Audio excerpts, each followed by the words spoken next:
Saya itu dimaki-maki mulai dari lorong panjang sampai dengan di tempat tunggu bagasi. Memang kebetulan yang saya kan pakai masker.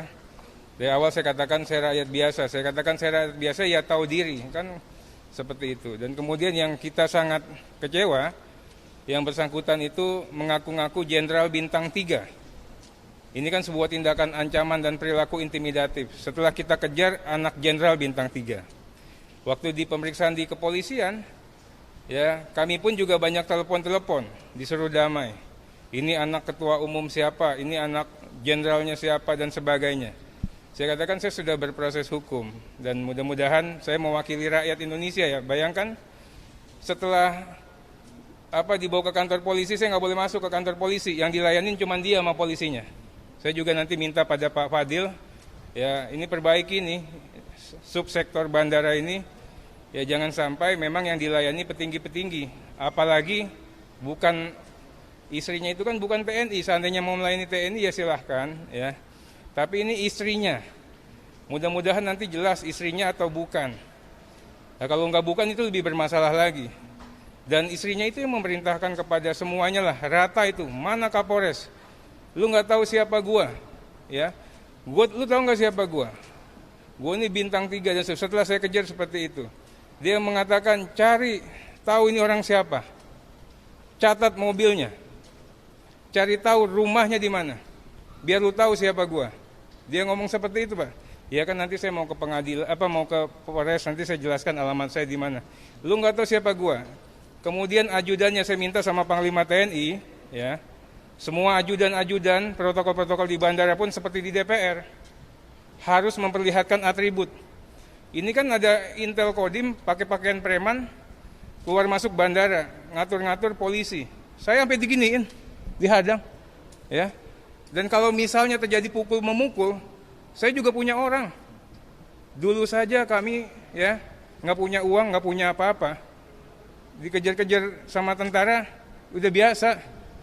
Kalau sekarang ini kita ingin yang seperti itu dihilangkan. Dan kami mohon sekali ya, ini menjadi koreksi betul dan ke depan jangan sampai kejadian ini terulang kembali lah. Berarti sebagai istri bukan anak ya Pak ya? Ada sebagai istri, dia ngomong sama yang laki-laki itu namanya Beb, setelah kita cek itu Jenderal Bintang 1. Ya nggak apa-apa, kita berproses. Saya kan rakyat biasa, saya juga minta pertanggungjawabannya. Ya, yang kemudian istrinya juga setelah tahu saya anggota DPR, gua kenal sama ketua-ketua umum partai. Kenal lu. Mati lu. Kemudian lagi gua akan rusak karir nama lu. Habis itu dia nunjuk-nunjuk, habis itu gini atau gimana, kayak semacam ginilah di jalannya. B itu maksudnya inisial Jenderal Bintang 1 tadi? Enggak, ya kita nanti sudah jelas lah Jenderal Bintang 1-nya siapa. Makanya saya tidak mau melibatkan DPR, tidak pernah mau. Saya diajarkan sama pimpinan kami untuk menghargai yang ada I dan RI-nya. TNI kita jaga kehormatannya, RI kayak semacam Polri pun kita akan jaga betul. Biarlah ini menjadi konsumsi kami. Ya. Tentunya kami punya network yang cukup bagus. Mudah-mudahan ini bisa diperhatikan oleh Pak Panglima. Mudah-mudahan ini bisa juga menjadi pelajaran. Pak dan Puspom tolong disikapi. Ya, jangan sampai nanti kejadian ini mencoreng. Bapak ini orang baik-baik semua. Saya ini sangat senang sekali dan termasuk pendukung Bapak untuk jadi Panglima dan menjadi Kasat. Tapi kalau permasalahan seperti ini, saya katakan ini bisa mencoreng institusi Polri, institusi TNI. Beliau ini kan bintang-bintang ini adalah etalasenya TNI yang memperlihatkan raut muka TNI di hadapan rakyat. Seharusnya bisa berbuat baik dan berdisiplin dalam bertindak. Kalau dikatakan kejadiannya seperti apa, silakan lihat CCTV-nya. Kami dimaki itu dari lorong itu sampai selesai. Polisi tidak melayani kami, yang dilayani hanya mereka karena mereka mengaku Bintang 3. Ya. Kemudian kami ditelepon, kenal sama pimpinan partai, dekat sama si A, si B, bahkan ada yang menyebutkan, sopir saya mengatakan berdasarkan pembicaraan di bawah dekat sama Ibu Megawati. Ya saya kan dalam posisi kita ini tidak punya siapa-siapa. Saya memposisikan diri sebagai rakyat. Nah, tapi tentunya kami punya pertimbangan sendiri lah. Kami mohon sekali ini dilakukan penyikapan secepat-cepatnya, ya. Kalau kami saja yang di DPR diperlakukan seperti ini, ya, saya pikir rakyat pun juga bisa dibuat landai semua. Ini orang sama sekali tidak menghargai alat kelengkapan negara. Mana Kapolres? Ini apa? Lu kata ini.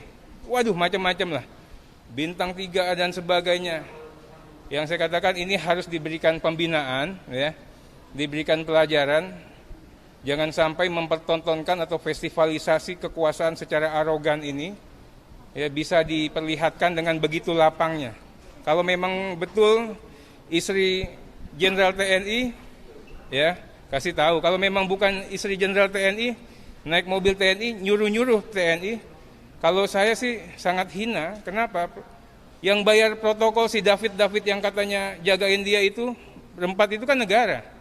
Kalau ngasih tip doang sih nggak kelas gitu kan. Masa mau, ya kan? Yang bayarnya David itu negara. David juga harus bisa memproteksi kami. Makanya saya katakan, Fit, kamu dengerin saya. Jangan dengerin mereka. Nah, ini yang kita katakan, mudah-mudahan bisa diberikan sanksi yang tegas lah.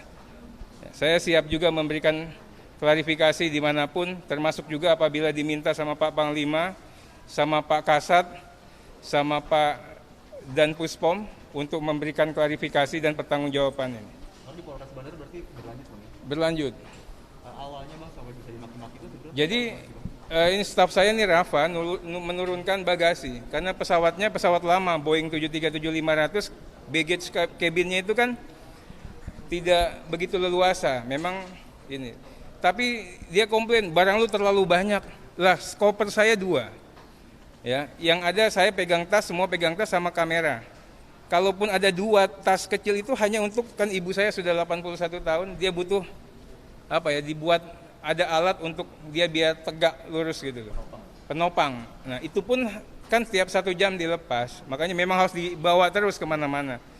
Itu nggak banyak. Kalaupun memang banyak ya 6R bisa protes. Itu loh. Ini kan kita katakan sangat tidak beralasan lah. Dari awal sudah pesawat belum turun, protokol mana protokol? Siapa ingin memperlihatkan dia somebody lah. Saya menempatkan diri sebagai rakyat biasa. Bahkan tatkala saya menempatkan diri sebagai rakyat biasa, saya kan rakyat biasa. Ya tahu diri dong. Yang itu seperti itu kan saya katakan ini. Lah, itu ibu saya itu sampai, kok kamu diam saja? Kok kamu diam saja? Sampai ngomong seperti itu. Ya. Nah, tapi memang ini memang harus diberikan pelajaran, ya. Dan kami minta semuanya bisa diusut secara tuntas. Itu ada saksinya banyak. Terakhir juga begitu saya katakan, apakah Jenderal Bintang 3 ini bisa berlaku semena-mena? Itu semua yang ada nunggu bagasi. Penumpang bilang enggak, pada teriak begitu loh. Jadi ini saya katakan udahlah. Saksinya banyak, nggak usah banyak berkelit, saya katakan demikian. Memang kalau yang bersangkutan jagoan, saya ini bukan jagoan, ya kan. Yang bersangkutan hebat, ya saya bukan orang hebat, ya kan. Saya pun tidak mau menantang. Saya di sini hanya ingin meluruskan hukum.